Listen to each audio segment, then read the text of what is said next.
evening wherever you are, and welcome to the pilot show of the DebunKINGS and QUEENS. Now, the idea behind this is we trawl the internet, the social media sites, and grab examples of stupidity that creationists and intelligent designers, I'm getting frustrated at the thought of it, and we then put them on screen and say why they are wrong. So I'd like to introduce one of my guests, first of all, because he's got something to say about the concept of debunking. Tom, have a go. Hi, John. Well, it's not so much the concept of debunking as it is the definition. See, I object to the title of the show more, the Debunk Kings and Queens. I would like to change it to the More Bunk Kings and Queens. This is because to debunk is to remove the bunk. Bunk is defined as nonsense, and as anyone who has actually listened to this entire tirade already knows, I bring the nonsense. Alternatively, we could just call it WYSSWYIE, or Why You Sound Stupid When You Ignore Evidence. Wait a minute. That's going to sound way too political in the current U.S. climate. I didn't say anything. Never mind. Go on with the show. And this isn't just a US show, because we have from South Africa, Charles Webster. How the devil are you, Charles? Hey, John, it's been a while. Good to meet you, Tom. It's good to be on. I'm very well. In fact, enjoying a sort of prosperous time with my business at the moment. And yeah, I'm trying to think when we first spoke. It was a few months back, but it's good to be with you guys.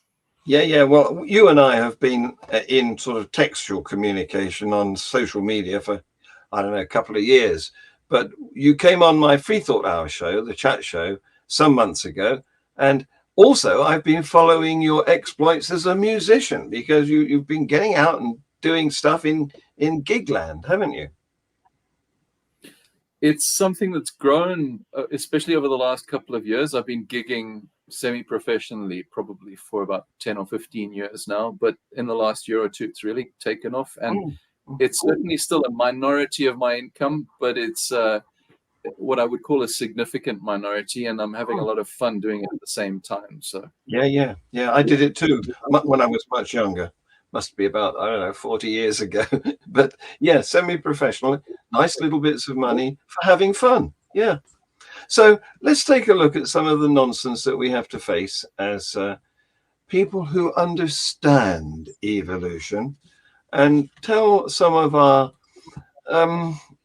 deluded, mistaken, misunderstanding people who try to make out that evolution isn't real. Take a look at this quote that I've grabbed. Wait a minute, John. Yeah. We have to understand evolution to be here, because I got no idea how an amoeba became a person. None. No clue. But the scientists do, and they're the experts. So, like, I trust them because I don't take my car to a baker when it needs to be fixed. Okay. Okay, you made that point. Yeah. Well, I brought you on because we've had previous conversation, and it became self-evident that you've got a great deal of common sense, and we agreed about the meaning of science, for example, which it depends on things being testable. Simple as that. Yeah. If I want to know if anybody else takes care of something, I call them. I say, call a mechanic and say, hey, do you fix the flim flam gasket on my wing wang? And he says no, so I call a different mechanic. Science is the same way. Yeah, exactly. Yeah. So this is a clip from a contributor called Katrina Cook. And she starts out, 1, abiogenesis by natural means is impossible according to the second law of thermodynamics and the laws of biochemistry. So let's stop it there, and you tell me what you think about that, you guys. Charles, what do you think about that little sentence? John, maybe you want to pop that up again. I'd actually like to just have another read of it, to be honest. Sure. I don't claim to be either a geneticist or a chemist or anything like that. Life is made up of only chiral molecules. I mean, these are terms that I don't really understand. And I think I'm going to take the Tom route on this one and just say, actually, I mean, people talk about scientific consensus and about scientists, and they often will try to write that concept off as some kind of appeal to authority. And where I sit, I have every reason, as I look at science and the progress we've made, especially since the times of the Enlightenment and the Renaissance, and I look at the fact that we've doubled human lifespans in the last couple of 100 years, the fact that we've eradicated diseases through vaccines, the fact that in every aspect of our lives, including the fact that we're on this call together right now, we rely on science in every pragmatic and practical way. And essentially what it seems to me that is happening here is the kind of cart before horse reasoning that says, well, I've got this idea, the fact that scientists are contradicting me makes me uncomfortable, and the dissonance kicks in, as it always does. And so therefore it can't be true. And I'm really not qualified to comment on all the terms in that sentence, but what I do know, and this is sufficient for me when it comes to questions like this, where it becomes really technical. What I do know is that serious scientists don't take seriously what is said in that statement. I haven't seen a preponderance of scientists doubting the process of evolution on the basis of the second law of thermodynamics, and I guess it's to me it's just another case of dissonance kicking in, or ignorance, you could say. Tom, let's hear from you. Well, can you throw it back up on the screen for a minute? All right. So first of all, abiogenesis, kudos. You're one of the few creationists who understands that abiogenesis and evolution are separate branches of science. Yeah. So kudos on that. That's good. By natural means is impossible. Okay, so you cannot scientifically state that anything is impossible, because to prove it's impossible requires too much work that it is impossible to do, according to the second law of thermodynamics, which states that entropy applies in a closed system, and the Earth is not a closed system because every kind of energy pours into us from the sun all day, every day. Yes. And biochemistry, seriously, like abiogenesis, I'm not aware of any laws of biochemistry. I don't know where they got that from. Well, there's no laws. But exactly. I don't take them to task too much for misusing theory and law. You got to give up somewhere when you're talking to somebody. Look, I had science class through 9th grade. Then I dropped out of high school. Then I got a bachelor's of science degree. The only two science classes I took in college were Chem 1 and Chem 2, and I passed them because the professor let me program my calculator, okay? So I don't know shit about science. And these people know less than that. Well said. John, I was just taking another look at that statement and that first one.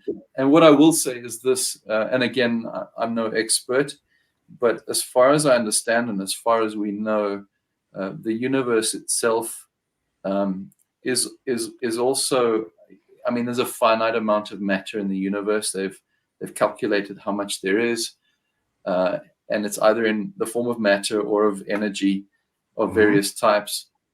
And that constitutes a closed system. But even within that closed system, entropy, it increases and decreases. This idea that, I mean, what you have is that at the end of a process, if there even is such a thing in a meaningful sense, you have to reach some sort of state of equilibrium. But until you do reach that state of equilibrium, individual parts of the universe can increase and decrease in terms of entropy at various stages. So the idea that that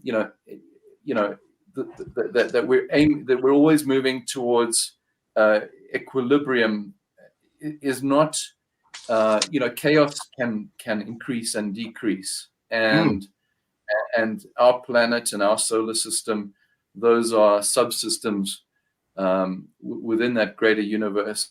And so there's no reason at all to say that entropy is always either decreasing or increasing at a given point in space or time, and that's just simply it's a very simplistic and kind of just a very parochial way of looking at the law. There's always nuance, and there's always there are always many variables to look at, especially when you're looking at one small subset of the greater system, like a planet or a solar system. Indeed, yes. So Charles, two things. First of all, thanks for proving me right when I said I don't know shit about science. Second of all, if I understand what you're saying correctly, basically you're saying the law of entropy works almost like a probability. Whereas if you take the grand scheme of everything, then this decrease happens. We witness it on a smaller level when I do an experiment where I mix two atoms together to make a molecule. My yield of the molecule is not going to be 100%. That's entropy, if I'm not mistaken. So since it works like a probability, it says nothing about an individual case. That's basically what you're saying? That's one way of looking at it, Tom. Another way of looking at it is, if you look at my body or your body as a system within other systems, and if I were dead, entropy would take over. We decompose. But right now we're defying that process because we're alive. Yes. And so our bodies, there's order, and then there's chaos, and we decompose. And so I guess what I'm saying is that entropy, like anything else, while it's ultimately in a final sense, in terms of the entire system, for the whole existence of that system, is an absolute, within that system over billions of years, it's more of a at least in part, it's kind of a rule of thumb. Things tend towards fulfilling the law.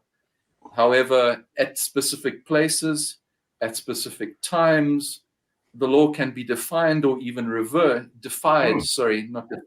even reversed for a period of time. Does that make sense? Yeah, no, that's excellent. Thank you.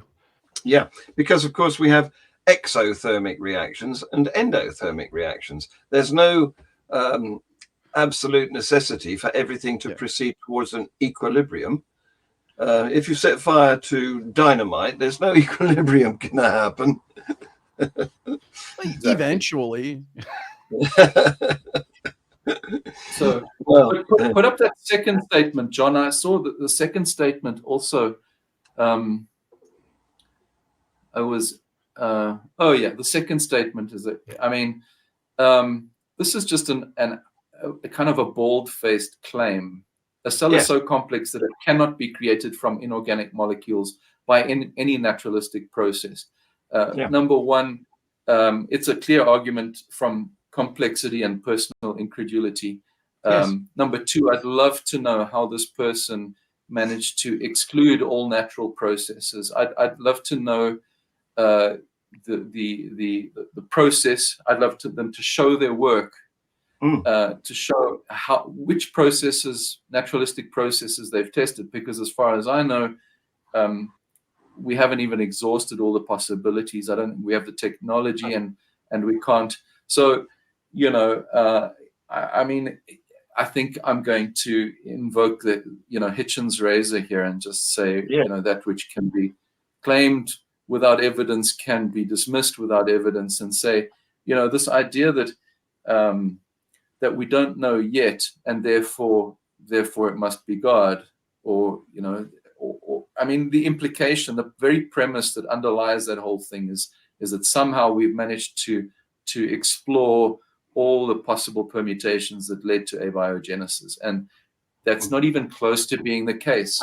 No. However, what creationists conveniently ignore is the incredible progress we have made towards understanding the various biochemicals and the proteins and everything that goes into life. And what we can say with confidence, at least I've never known there to be an exception to this rule, is that the answer's never been magic, and that magic has never replaced a well-explored and scientifically pursued explanation for a given phenomenon.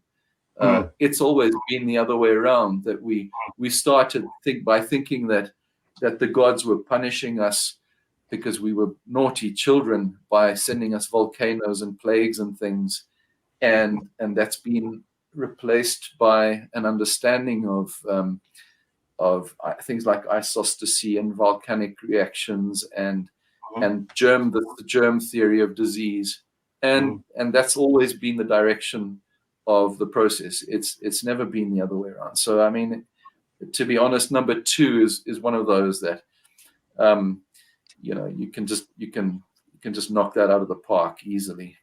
It's just a bold assertion, isn't it? Well, life is nothing but a change catalyst.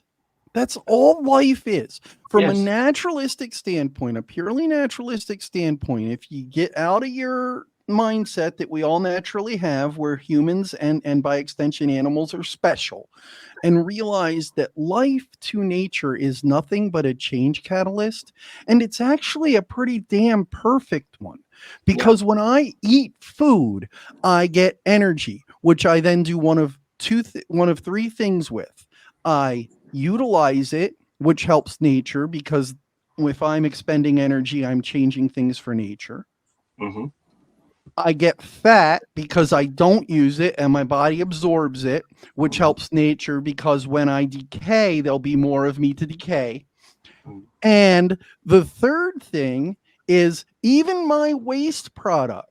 If we go back to the way nature intended life to work, not with me putting my poo in a giant cement tank and telling nature it can have it when I damn well ready for it to have my poo, it then gets used by nature to make more life. Life is like the perfect change catalyst. Yes, indeed. Life is the pinnacle of what nature does. Yes. Well, I want to come in here because both of these statements, the first one says impossible, and the second one says cannot be. And I want to quibble with those, because we can't determine anything at all is impossible or cannot be done until the end of time, because tomorrow it might happen. And that's why the philosopher, what's his name? You'll tell me, came up with falsification.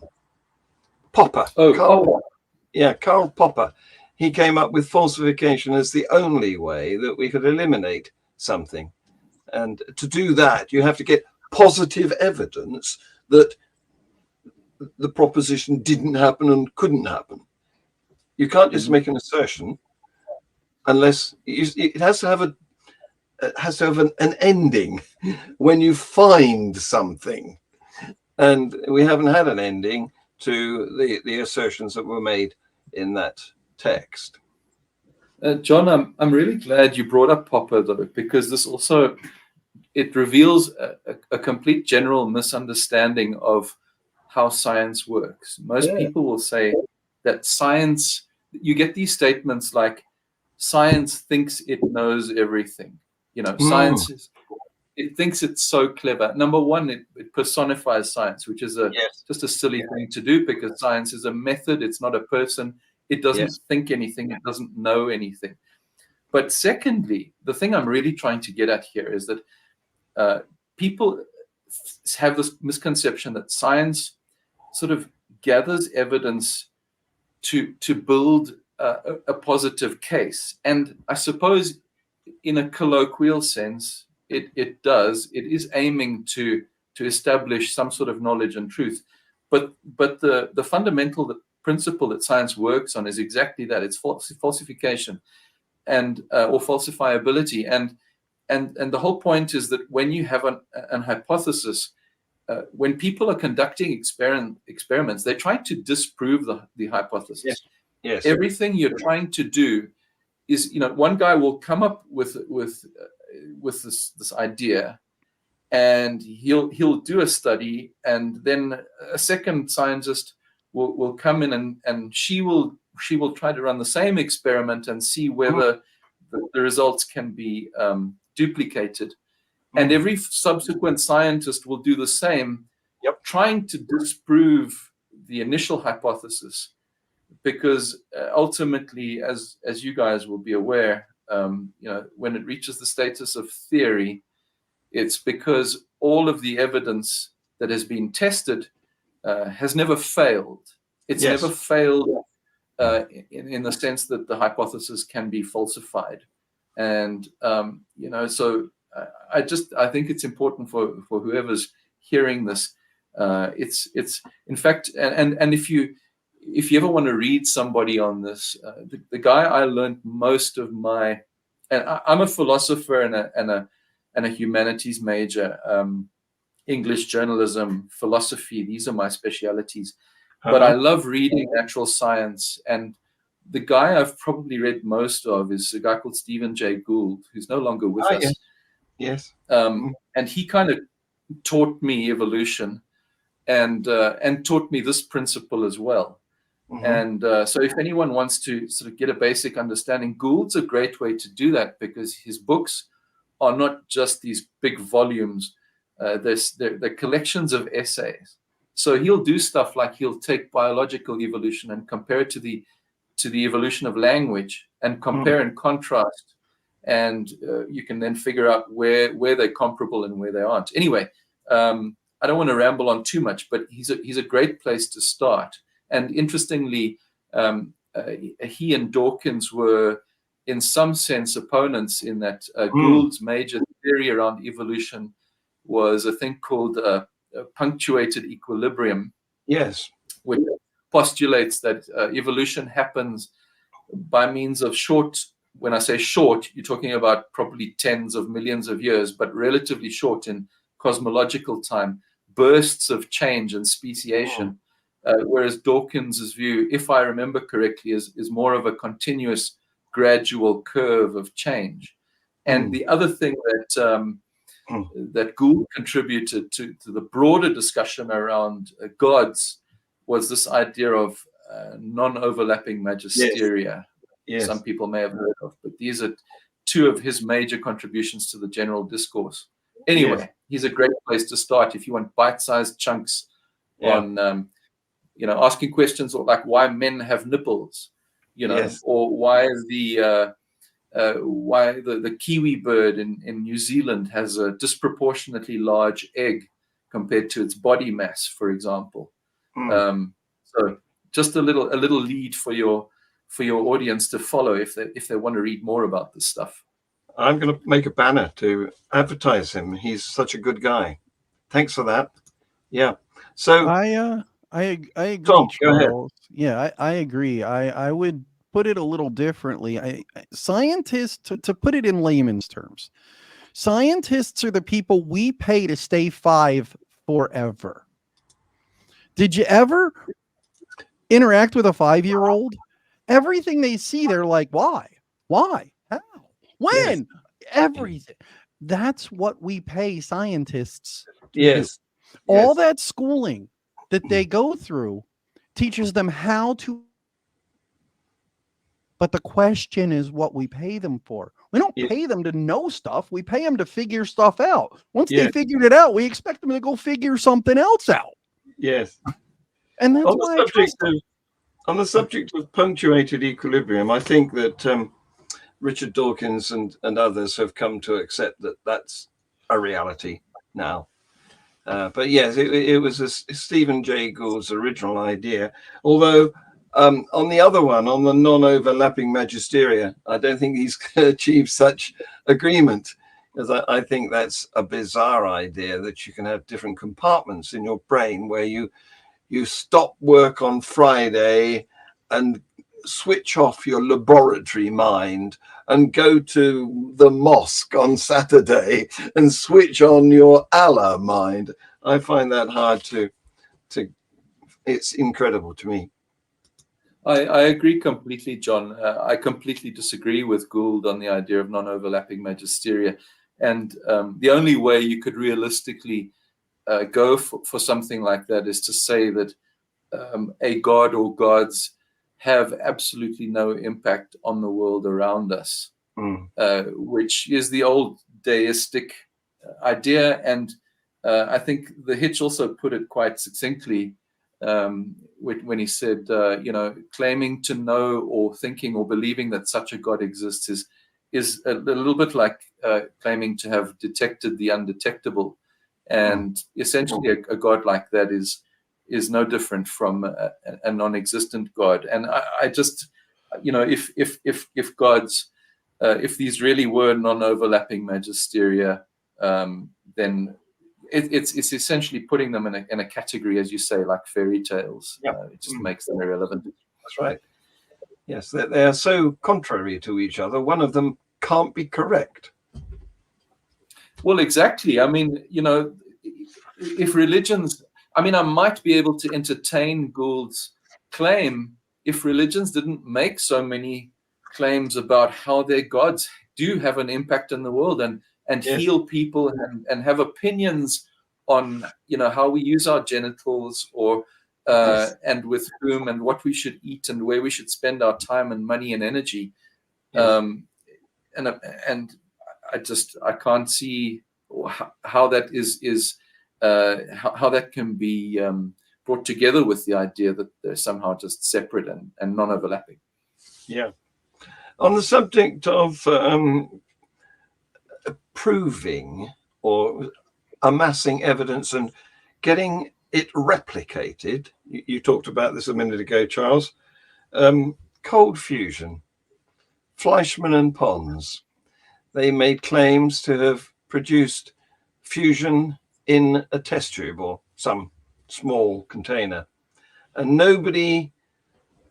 attempts were made at laboratories around the world to replicate their experiment, which unfortunately they didn't publish it through an established scientific journal, which would have led to it being peer reviewed before publication. They went to the newspapers and made a furore of fame, and then disgrace followed when a few people could get the same results. So this is an important principle of science, isn't it? You got to do it again. It reminds me also of the old pig's tooth chestnut that's often brought up by creationists, John. Science has this way of self-correcting. And Dawkins's famous interview with, I think the woman's name was Wendy Clark, when he went around America talking to various pastors, and she was, I think it was Women for Liberty or something, Mothers for Liberty or an organization like that. And she pointed to this example of the pig's tooth, which in fact Gould also writes about. And there was this famous case of a pig's tooth that was found, and initially they thought it was a human tooth, and it was later discovered to be porcine. And creationists will point to this as, sort of as jeopardizing the idea that science is reliable, when in fact the contrary is true. Science actually has the means and the process by which to correct itself and change its conclusions. And in fact, those conclusions are always tentatively held, even in the case of something like evolution, which has such overwhelming evidence. People will still say, well, we can never rule out the possibility that we could be wrong completely. We don't claim to know. And therefore and you were talking about this, John, I assume this is where possibly you were going, but in terms of the whole idea of proof, it's really something that's reserved for mathematical theorems and things like that. It's really not something that that is used in this kind of observational study and testing process, this is more like just continuously eliminating possibilities of falsification. So the idea that fusion would be a fantastic thing if we could realize that it's supposed to be this possibility of having almost endless energy and being able to do it in a very small space, and it's given rise to these mythical things like red mercury, this concept that's been around for a while that was supposedly going to be a suitcase bomb, and has never actually been found. And science fixes itself, unlike religion, which says, well, we have all the answers, God did it, and which is really, I always like to emphasize the difference between an explanation and an answer. You can give an answer for just about anything, and God did it is an answer for anything and everything, but it's not an explanation. It has no explanatory power. Yeah, I like to think of that as a difference between response and answer, because I think a response is just a verbal follow-up, whereas an answer actually has some solution bearing on the question. But I like that. Thank you. Yeah, I like what you've been saying too, Charles. I'm very impressed with, for somebody who claims not to be very well informed about science, you've shown the opposite, in my view. So I just wanted to say that there's a couple of things here, that pitfalls that this person has dropped into. The second law of thermodynamics, as Tom said correctly, is a closed system process anyway, and the Earth certainly isn't a closed system. We receive sunlight all the time. And whether or not the entire universe is a closed system remains to be discovered. So the whole idea of the second law of thermodynamics is hypothetical, because there's imponderables there that we cannot eliminate. And laws of science too. I wanted to make the point about laws of science, which that correspondent mentioned laws of biochemistry, which I'm not aware of any. There are laws of physics, but as far as I'm aware, there's no laws of biology. But the use of the word law is problematic because it's most commonly used in legal connections, and that's not what it means in science. In the legal endeavor, a law is a rule that should be followed, and there's punishment if you don't follow it. But that's not the case in science. A law is not a rule, it's an observation. It's something which seems to happen regularly, and it's not constraining. There's certainly no punishment if it's disobeyed. And of course, as far as we know, there was a time back at the beginning when these laws, the laws of physics, did not apply, because most of them applied to matter. And if we've got our understanding of cosmology correct, there once was no matter. Yeah, I think there's also this misconception, John, that theories somehow graduate into laws or something like that. It's particularly among the Muslim apologists, I've noticed the use of law as sort of an ultimate destination, and I think it's a category error. I think, as far as I understand it, and it's interesting because I went and looked this up a few weeks back, and I speak under correction here because I'm speaking from memory, so let me use the disclaimer. But as I recall, laws are, I think you alluded to this, they're observational. So they're things that we see in the universe, that we discover about how they operate. We don't necessarily know why. And we, for example, we know that Pythagoras applies. It just does. And it's a law because it always happens. That's just how it always is. Whereas a theory, so that's the what of what happens in the universe around us. The laws describe the what of what happens, and theories like evolution, for example, describe the how of things that happen. So that's that. As I recall, was the distinction that was drawn from the explanations that I found. But again, I'm a linguist and philosopher rather than a scientist, so I will keep using these disclaimers. Thanks for saying what you said, but I definitely speak under correction. Tom.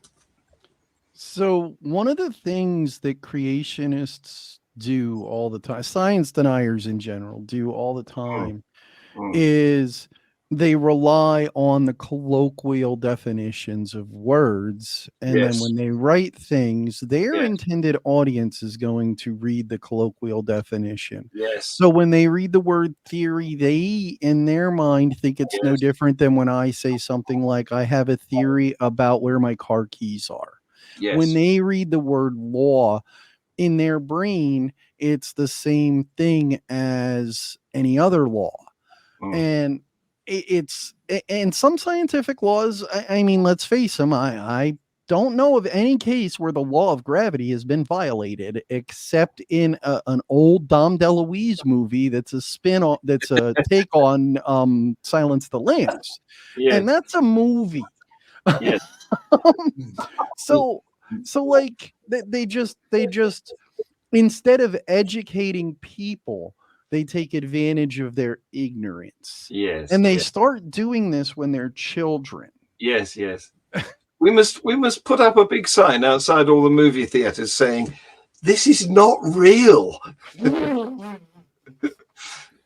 I mean, you know, it's, and thanks for bringing that up, Tom. It's a really great point, because as a corollary to that, what creationists will often do is say, well, because it's a law, there must be a lawgiver, right? And this is a simple case of equivocation. So, you know, it's not huge news that words have more than one meaning. And so creationists will conveniently use something like law and say, well, there must be a lawgiver. Or they'll use something like code when it comes to genes and genetics and say, well, code, information and communication. And they'll try to imply, you know, the premise there is that there's a mind behind this code that's trying to communicate something, or that it's information in the sense of information that is created by a mind with a purpose. Whereas, you know, genetics, genes they have a function. They're not a code in the same sense as language is a code, where there's shared meaning between two people. Anyway, to go back to the point about colloquial language that Tom raises, I always smile to myself, because I always think, well, these people must be very confused when they encounter buffalo wings. You know, imagine a word having more than one meaning. I mean, it's revolutionary. I mean, come on, guys. Actually, that's a very interesting one, because they're named buffalo wings because they were invented in Buffalo, New York, which is actually named after the buffalo, the animal. So I guess they are actual buffalo wings. Of course, you should be able to have centaur wings, shouldn't you? Or Pegasus wings. I got to tell you, if I walked into a restaurant and I saw Pegasus wings on the menu, I know what I'm eating. On that note, guys, thank you very much. You've been wonderful. And I hope you've enjoyed it as much as I have. I'm going to take the show out now. Okay? Have a good day, guys. Thanks, John. Fun. Say bye-bye. It's been great. Cheers.